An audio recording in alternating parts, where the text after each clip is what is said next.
Now to the war in Ukraine. Ukrainian President Zelensky is set to travel to Switzerland to ensure more support from allies in his country's fight against the ongoing Russian invasion. It comes as U.S. funding runs dry and troop morale runs low. Chris Livesay has more.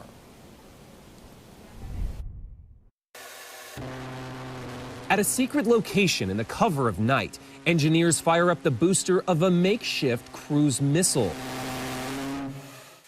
Do-it-yourself weaponry, its civilian inventors say, can strike Russian targets more than 100 miles away. So it's very lightweight, easy to assemble, and a key feature, extremely cheap, between $2,000 and $10,000 to produce, compared to $10,000 to $100,000 if they were to buy it retail. Desperate bargains Ukraine is now forced to make as U.S. funding dries up.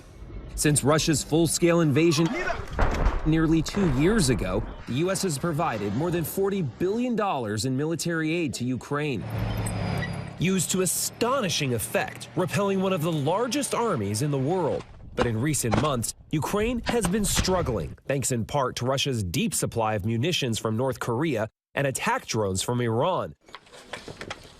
Russian attacks are killing civilians every day, says Ukrainian lawmaker Oleksandra Ustinova.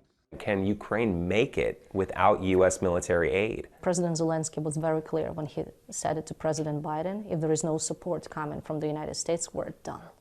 If Ukraine falls, that puts Russia firmly at NATO's doorstep, where the treaty demands that an attack on one is an attack on all. Which means that the United States would have to step in the war. And it would not mean less than 1% of the budget. That would mean trillions of dollars and your boots on the ground. A point not lost on displaced Ukrainians like Larissa and her son Mark, who lived for 8 months under Russian occupation. If Americans don't pay with their tax dollars for Ukraine to fight against the Russian invasion, she says, they will eventually have to pay with their lives, like we are. Chris Livesay, CBS News, Kyiv.